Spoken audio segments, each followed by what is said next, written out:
Hello and welcome to Breaking Bread with Rivaj Maharaj, where nothing is off the table. For today's episode, I want to talk about an article in The Guardian uh, regarding Ukraine having deployed some 200 anti drone experts to the Middle East. So, without further ado, let's get into it. Now, I've got an article here from the Guardian. Ukraine war briefing. Kyiv deploys 200 anti-drone experts to the Middle East. Zelensky warns British MPs of drone technology advances and future attacks. UK readies for court battle with the Russian billionaire Roman Abramovich. What we know on day 1484. So before I get fully into this article, I just wanted to say that Zelensky sending over 200 personnel to the Gulf region is not strange, not only strange but also quite remarkable, given the fact that he is facing an onslaught of a Russian barrage against his country.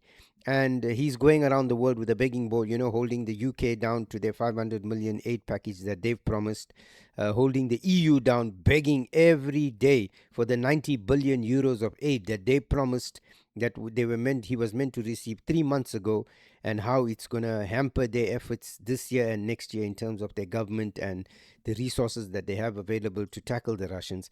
All the while, he has sent over these personnel to the UAE.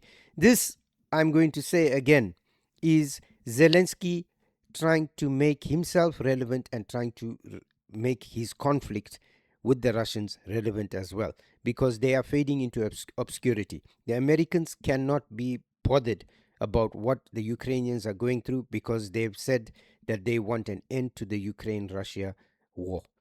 So the article further says, Volodymyr Zelensky said 201 Ukrainian anti-drone military experts are now in the Middle East to help defend the region against Iranian-designed Shahed drones, and another 34 were ready to deploy.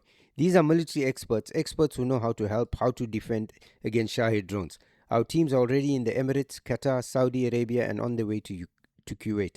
The Ukrainian president told British MPs on Tuesday during an address to the UK Parliament. European nations should prepare for attacks by criminal networks, terror groups, and lone attackers as drone technology advances.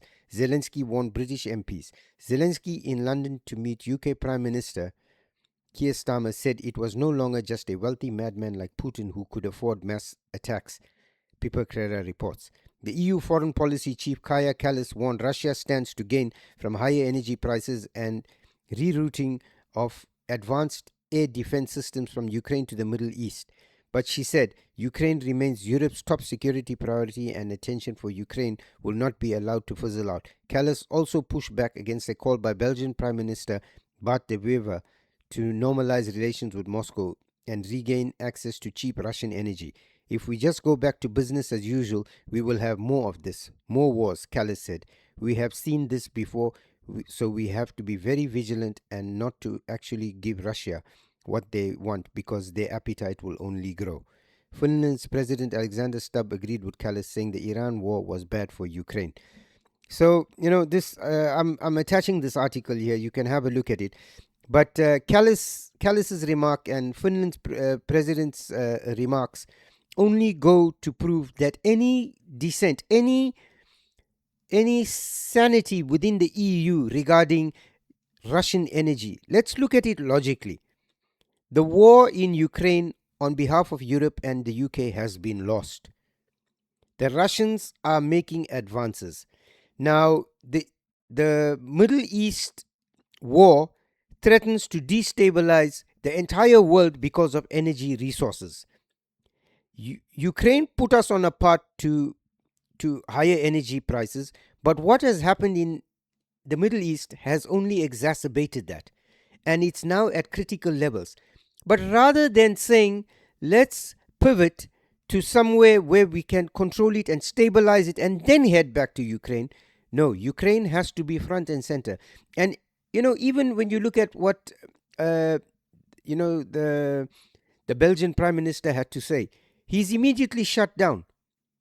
So this madness that perpetuates within Europe, within the EU, within UK, with the UK, it's absolutely insane. They will drag their countries and their people down. They will drag them through hell with soaring energy costs, with increased pressure on their finances.